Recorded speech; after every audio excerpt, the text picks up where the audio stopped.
ہمارے وہاں مہپوروا کے آگے ایک جنگل ہے بچھیا، وہاں ایک بابا آئے تھے، بابا حضور ان کا نام تھا۔ بہت اللہ نے ان کے ہاتھوں میں شفا دیا تھا۔ کوئی بیمار جاتا تھا وہ آری لیے رہتا رہا ہے، آری وہ کہوں مار دیتا رہا ہے، کہوں لگائے دیتا رہا ہے، بعد میں ٹھیک ہو جاتا ہے۔ بہت شفا ملتی تھی۔ ہم کو بھی کئی دفعہ تقریر کرنے کے لیے بابا اپنے وہاں بلائے بچھیا، لیکن ہم نے ان کا منہ نہیں دیکھا۔ وجہ یہ تھا کہ وہ ہمیشہ ایسے ہی چادر ایسے باندھے رہتے تھے، ایسے ہمیشہ رہتے تھے، چاہے گرمی ہو چاہے ٹھنڈی ہو، منہ نہیں دیکھا۔ لیکن شفا اللہ نے بہت ان کے ہاتھ سے لوگوں کو دیا۔ ایک مرتبہ میں بھی بہت بیمار ہو گیا اور محرم کا مہینہ تھا، بمبئی تقریر کرنے جانا تھا اور طبیعت بہت خراب، گیا نانپارہ میں ترپاٹھی ڈاکٹر کو دکھایا، اس نے دوا لکھا، لیا تو اتنی دوا لے کے گھر گیا تو بیوی دیکھس تو ناراض ہوئے، کہیں اتنی دوا کہی ہو، خون جل جائے کہ نہیں جل جائے۔ وہ پکڑ لے کے بچھیا بابا حضور پاس، مہروان کے یہاں بابا دائی سے بڑی محبت ہوتا، پکڑ لے گئے تو چلے گئے، وہاں لے کے گئے بابا سے بتائے بابا ایک ٹھوک کیلا اپنے ہاتھ سے دین اور کیلوا ہم کھاوا بس ساری بیماری دور ہوئی گئی۔ ساری دوا لا کے واپس کر دیا، گئے بمبئی، ماشاءاللہ 15 دن تقریر کیا، پھر سفر واپس آئے۔ اللہ نے بہت شفا دیا تھا، ان کے ماننے والے بہت تھے، جنگل میں رہتے تھے، ایسے ہی ٹین کی مسجد بنوائی، ٹین کا گھر، گورنمنٹ نے منع کیا جنگل کی زمین پہ کچھ کر نہیں سکتے، تو ان کے ماننے والوں نے رائے بوجھا، ادھر سے جاؤ گے نانپارہ کے آگے رائے بوجھا پڑتا ہے، وہاں پر 5 بیگھہ زمین خرید کے لوگوں نے بابا کا مکان بنایا سب، پھر جلسہ کیا اور یہ اعلان ہوا کہ آج بابا حضور بچھیا سے ہجرت کر کے رائے بوجھا آئیں گے۔ بڑا مجمع، لاکھوں کا مجمع، دلی، بمبئی، سلطان پور علاقے کے بہت سے لوگ، سب گئے علاقہ والے، لاکھوں کا مجمع، ادھر تقریر ہو رہی، نعتیں ہو رہی، سب کے دھیان وہاں رہے مہپوروا لنگ کہ ابے بابا آوت ہوئی ہیں، ابے بابا آوت ہوئی ہیں۔ اتنے میں ہلکی سے ٹھنڈی رہے تو جلسہ سنا، ایک بڑھو آوت رہے، انہوں ٹھنڈی کی وجہ سے اسے رومال باندھے رہے، وہارے ساوت رہے، بس لوگ دیکھیں بس جٹ گئے۔ اب اتنا چومن چامن بابا کا کی گرائے دی، او قسم کھائے کہا اللہ قسم ہم بابا نہ ہوئے، اللہ کے واسطے ہم کا چھوڑ دے، ہم بابا نہ ہوئے اللہ واسطے، لیکن ان کا گونج گان ڈاری سب بے ہوش ہوئے گئے، پولیس دوڑ کے تب ایمبولنس میں لاد کے لے گئے اسپتال میں، تب ان کے ہوش آوا۔ بتاؤ اللہ جانے اس سنی لوگن کا چومے چاٹے میں کہاں مل جاتا۔ ارے چومنے چاٹنے سے پہلے غور کرو کہ چومتے ایک دوسرے کو کوئی گر جاتا ہے، کسی کو دھکا لگتا ہے۔ مسئلہ ہے کہ حاجی حج کرنے جائے، کعبہ شریف کا طواف کرے اور طواف کرنے کے بعد جب حجر اسود کو چومنے کی باری آئے تو اگر ڈر ہو کہ بھیڑ ہے، بھیڑ میں ہم حجر اسود پتھر کو چومیں گے تو ہم سے کسی کو دھکا لگے گا یا کسی کا دھکا ہم کو لگے گا، تو مسئلہ ہے کہ اگر دھکا لگنے کا ڈر ہے تو حجر اسود کو چومو نا، دور ہی سے ادھر ہاتھ کا اشارہ کر کے اپنے ہاتھ کو چوم لو تو حجر اسود کے چومنے کا ثواب مل جائے گا۔ جبکہ حجر اسود کو چومنا میرے نبی کی سنت ہے، جہاں نبی کی سنت ہے اس سنت کو اپنانے کے لیے کسی کو دھکا مارنا جائز نہیں، تو پیر کو چومنے کے لیے کسی کو دھکا مارنا کہاں سے جائز ہوگا؟ اے لوگو عقیدت کرو لیکن غلو نہ کرو، بس جو کوئی آئے وہ دور پر ہو کے پیچھے۔ ماں باپ کی تعظیم کرو، ماں باپ کی خدمت کرو، ماں باپ راضی تو خدا راضی۔ ایک حدیث شریف سنیے، پھر انشاءاللہ تعالی جیسا وقت ہوگا۔ حدیث پاک میں عن ابن عباس قال قال رسول اللہ صلی اللہ علیہ وسلم، حضرت ابن عباس سے روایت ہے، فرماتے اللہ کے نبی نے ارشاد فرمایا، اربع 4 چیزیں ایسی ہیں، من اعطیہن،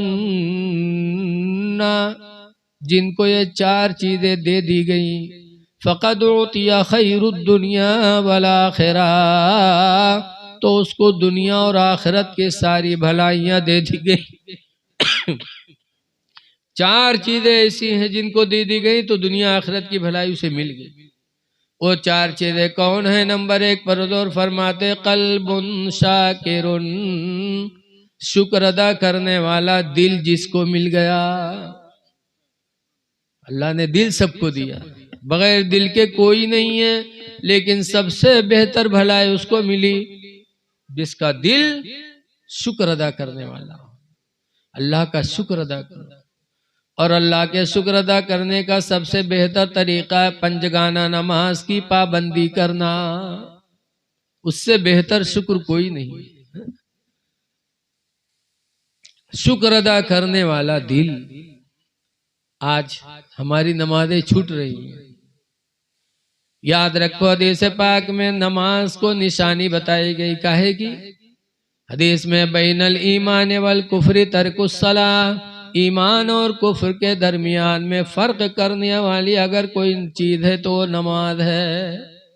نماز چھوڑا تو کفر کیا، اور نماز پڑھا تو اس نے ایمان کو اپنایا۔ اس لیے نمازیں پڑھو،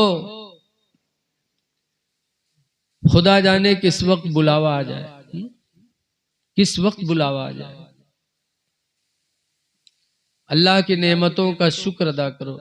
بہت سے لوگ کہتے ہیں ہم کاہے شکریہ ادا کریں، فلانوا تو 4 منزل بنوائے، ہمارے 1 منزل نہیں ہے، فلانوا 4 ویلر سے چلے تھے، ہمارے 2 ویلر بھی نہیں ہے، کاہے شکریہ ادا کریں۔ ارے سب سے بڑا اللہ کا احسان ہے کہ اللہ تعالیٰ نے ہمارے تمہارے جسم پیر ہاتھ کو سلامت رکھا ہے، یہی اللہ کا کیا کم احسان ہے، شکر ادا کرو۔ دوسرے نمبر پر سرکار نے فرمایا وَلِسَانٌ ذَاکِرٌ، اور جس کو ذکر کرنے والی زبان مل گئی۔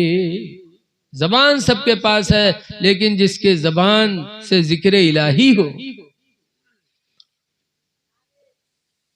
آج ہماری ماں بہنیں جو بیٹھتی ہیں تو ہمیشہ ایک دوسرے کی غیبت کرتی ہے، فلنوا کے پتویہ ہی میر ہے، ڈھمکوا کے مہروا ہی میر ہے، کے بہینی میر ہے، پھس پھس پھس پھس ایک دوسرے کی برائی کریے۔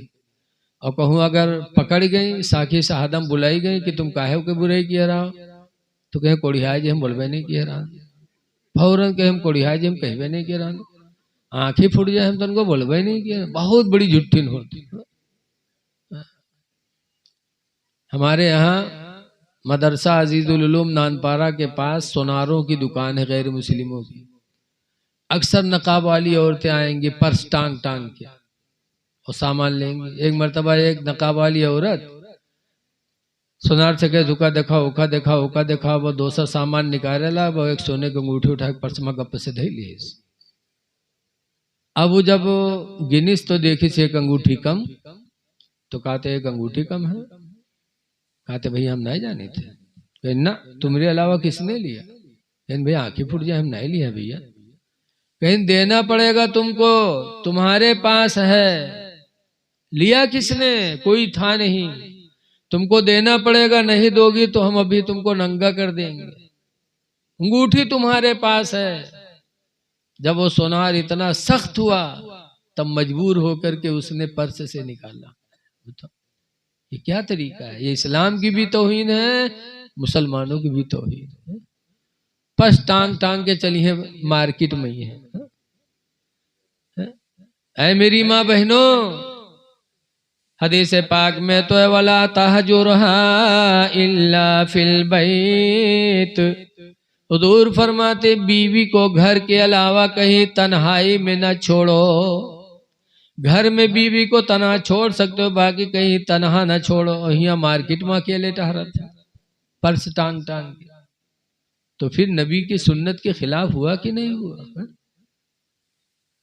حضور کے زمانے میں ایک صاحب دلی بمبئی کی طرح کمانے نکلے اپنے وطن سے، حدیث میں کہ جب وہ نکلے تو کہاں رہتے تھے؟ سسرال میں، نیچے ساس سسر، اوپر والے منزل میں بٹیا داماد۔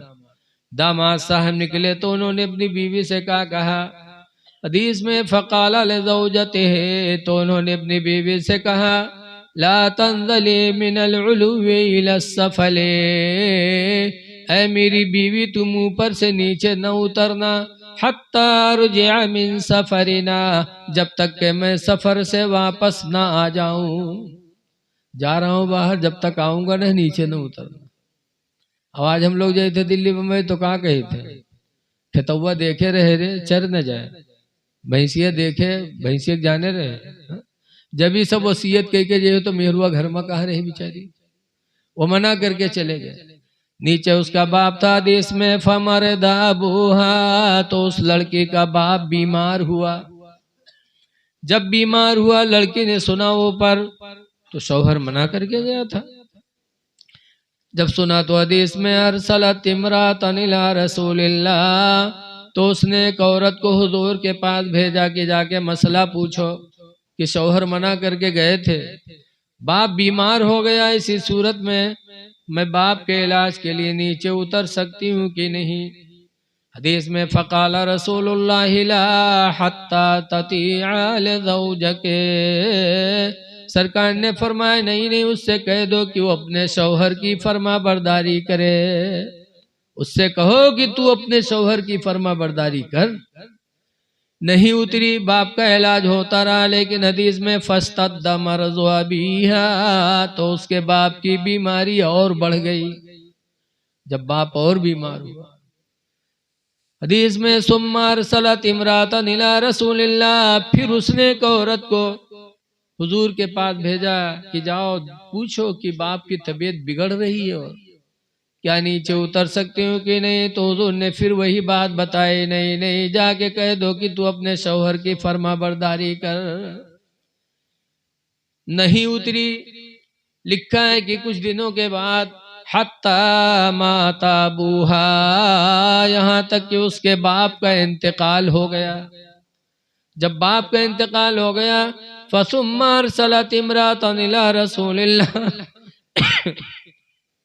تو اس نے پھر ایک عورت کو حضور کے پاس بھیجا کہ جا کے پوچھو کہ ابا کا انتقال ہو گیا ہے، ہمیشہ کے لیے میرے باپ کا چہرہ میری نگاہوں سے چھپ جائے گا، کیا اپنے باپ کے چہرے کو دیکھنے کے لیے نیچے اتر سکتی ہوں؟ فقال رسول اللہ لا حتی تطیع لزوجک، نبی نے فرمایا نہیں اس سے کہہ دو کہ تو اپنے شوہر کی فرما برداری کر۔ نیچے نہیں اتری۔ باپ کا جنازہ تیار ہوا، اس کے جنازے میں حضور تشریف لے گئے، سرکار نے نماز جنازہ پڑھائے، پھر اس کو دفن کیا گیا۔